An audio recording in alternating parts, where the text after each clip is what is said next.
नमस्कार दोस्तों, मैं अर्जुन आपका स्वागत करता हूँ ए टू जेड सब्जेक्ट वाला के यूट्यूब चैनल में। दोस्तों आज मैं आपके लिए लेकर आया हूँ इतिहास के टॉप 100 प्रश्न जो वेरी वेरी मोस्ट इम्पोर्टेंट है सभी परीक्षाओं के लिए। सभी परीक्षाओं में बार बार रिपीट किए गए क्वेश्चन है, तो दोस्तों वीडियो को अंत तक जरूर देखना ताकि सभी क्वेश्चन आपको आसानी से याद हो जाएं।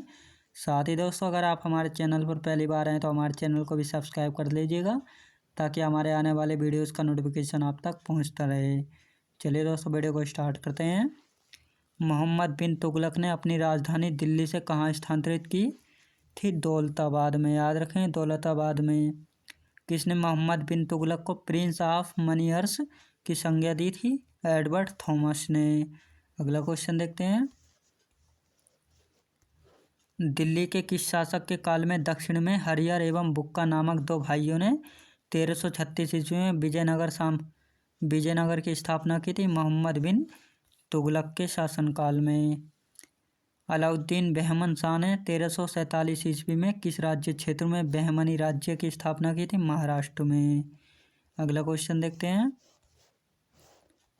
निजामुद्दीन औलिया तथा मुल्तान में शेख रुकनुद्दीन के कब्र पर मकबरे का निर्माण किसने करवाया था? मोहम्मद बिन तुगलक ने। मोहम्मद बिन तुगलक के बाद दिल्ली सल्तनत का शासक कौन बना? फिरोज तुगलक बना था। खलीफा ने किस शासक को कासिम अमीर उल मोमिनीन की उपाधि दी थी? फिरोज शाह तुगलक को। अगला क्वेश्चन देखते हैं। ब्राह्मणों पर जजिया कर लगाने वाला प्रथम मुस्लिम शासक कौन था? फिरोज शाह तुगलक था। फिरोज शाह तुगलक ने कितने नए नगरों की स्थापना की थी? 300 शहरों की। दासों की देखरेख के लिए फिरोज शाह तुगलक ने किस नए विभाग की स्थापना की थी? दीवाने बंदगान की। फिरोज शाह तुगलक की मृत्यु कब हुई थी? 1388 ईस्वी में। अगला क्वेश्चन देखते हैं। तुगलक वंश का अंतिम शासक कौन था? नसरुद्दीन महमूद तुगलक था। तैमूरलंग 1398 ईस्वी में किसके शासनकाल में दिल्ली पर आक्रमण किया था? खिज्र खां ने किया था। सैयद वंश का संस्थापक कौन था? खिज्र वंश था। अगला क्वेश्चन देखते हैं। दिल्ली के किस शासक ने सुल्तान की उपाधि न धारण कर वेयत एल आला की उपाधि धारण की थी? खिज्र खां ने की थी। खिज्र खां कौन था? तैमूरलंग का सेनापति था। खिज्र खां के किस पुत्र ने शाह की उपाधि धारण की थी? मुबारक खां ने। याद रखेंगे। अगला क्वेश्चन देखते हैं। तारीख मुबारक शाही में किस वंश के बारे में जानकारी मिलती है? सैयद वंश के बारे में। अगला क्वेश्चन देखते हैं। तारीख मुबारक शाही पुस्तक की रचना किसने की थी? यहिया बिन अहमद सरहिंदी ने। सैयद वंश का अंतिम शासक कौन था? अलाउद्दीन आलम शाह था। कुतुबुद्दीन ऐबक के बाद दिल्ली की सल्तनत का शासक कौन था? आराम शाह। याद रखेंगे, आराम शाह। अगला क्वेश्चन देखते हैं। 1211 ईस्वी में दिल्ली सल्तनत का शासक कौन बना? इल्तुतमिश बना था। किस शासक ने अपनी राजधानी लाहौर से दिल्ली स्थानांतरित की थी? इल्तुतमिश ने। दिल्ली की प्रथम महिला मुस्लिम शासक कौन थी? रजिया सुल्तान थी। रजिया सुल्तान किसकी पुत्री थी? इल्तुतमिश की। अगला क्वेश्चन देखते हैं। इल्तुतमिश की मृत्यु कब हुई थी? 1236 ईस्वी में। सल्तनत काल में दिल्ली के किस शासक ने पर्दा प्रथा को विरोध किया था? रजिया सुल्तान ने किया था। रजिया सुल्तान का विवाह किसके साथ हुआ था? अल्तुनिया के साथ। अगला क्वेश्चन देखते हैं। दिल्ली का कौन सा शासक टोपी सिलकर अपना जीवन यापन चलाता था? नसरुद्दीन महमूद। बलबन कौन था? इल्तुतमिश का दामाद था। बलबन दिल्ली का शासक कब बना था? 1266 ईस्वी में। दिल्ली के किस शासक ने सिजदा एवं पैबोस प्रथा की शुरुआत की? तो बलबन ने की थी। याद रखेंगे। अगला क्वेश्चन देखते हैं। किसने बलबन को उलूग खां की उपाधि प्रदान की थी? नसीरुद्दीन महमूद ने। खिलजी वंश की स्थापना किसने की थी? जलालुद्दीन फिरोज खिलजी ने। जलालुद्दीन फिरोज खिलजी किस शहर को अपनी राजधानी बनाया? तो किलो खरी को बनाया था। अगला क्वेश्चन देखते हैं। चोल काल में विष्णु के उपासक क्या कहलाते थे? अलवार कहलाते थे।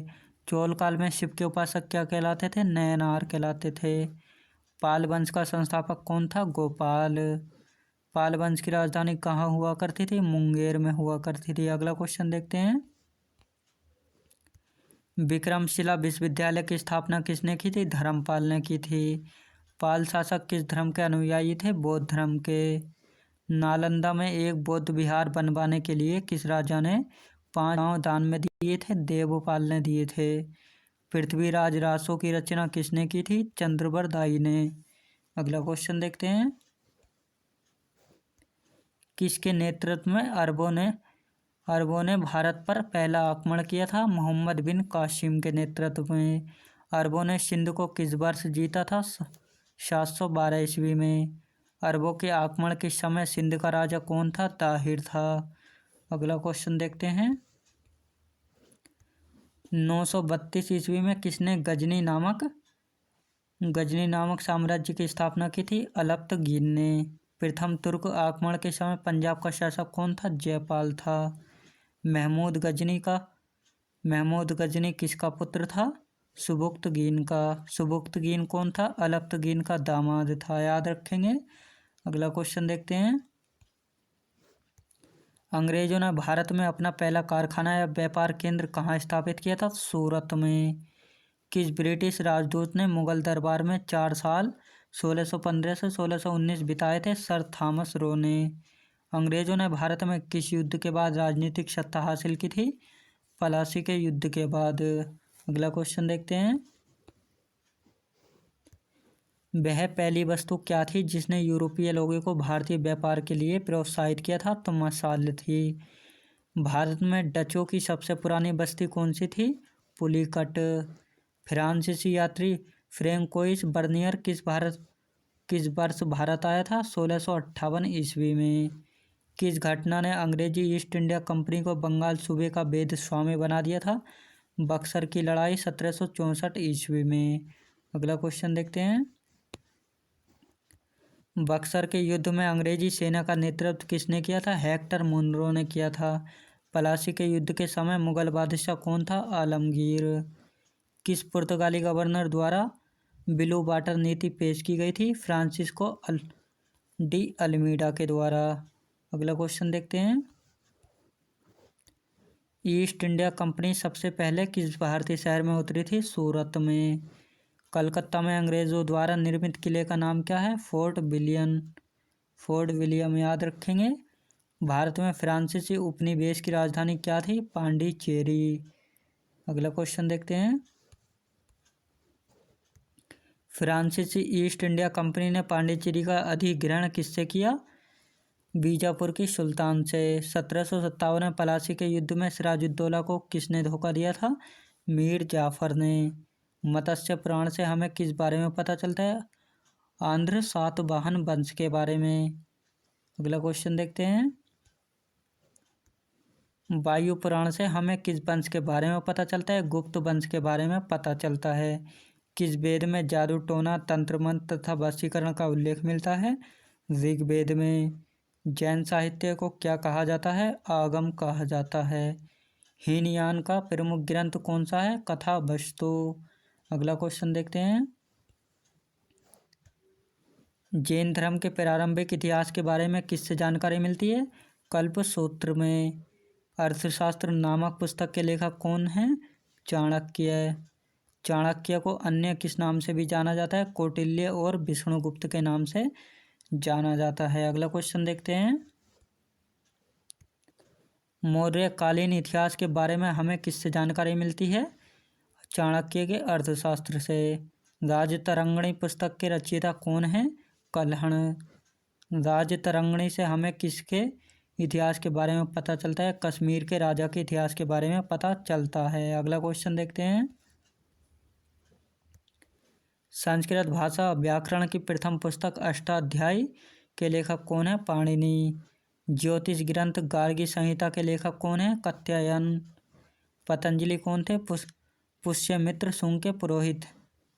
किसे इतिहास का पिता कहा जाता है? हेरोडोटस को। अगला क्वेश्चन देखते हैं। हिस्टोरिका नामक पुस्तक के लेखक कौन है? हेरोडोटस हैं। सेलूकस निकेटर के राजदूत के रूप में चंद्रगुप्त मौर्य के दरबार में कौन आया था? मेगास्थनीज। इंडिका नामक पुस्तक के लेखक कौन है?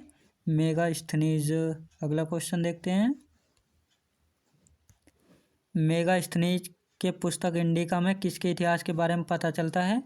मौर्य युगीन समाज तथा संस्कृति के बारे में। भारत में पुर्तगाली शासन को समाप्त करने वाले ईस्टमैन ऑफ सरेंडर पर को हस्ताक्षर किए गए थे। 19 दिसंबर 1961 में हस्ताक्षर किए गए थे। अंग्रेजी ईस्ट इंडिया कंपनी ने भारत में अपनी पहली उपस्थिति किस वर्ष दर्ज की थी? 1608 ईस्वी में। अगला क्वेश्चन देखते हैं। एंग्लो मैसूर युद्ध के बाद ईस्ट इंडिया कंपनी ने बंगाल के गवर्नर के रूप में किसे नियुक्त किया? रॉबर्ट क्लाइव को। कलकत्ता ब्रिटिश भारत की राजधानी कब बना था? 1772 ईस्वी में।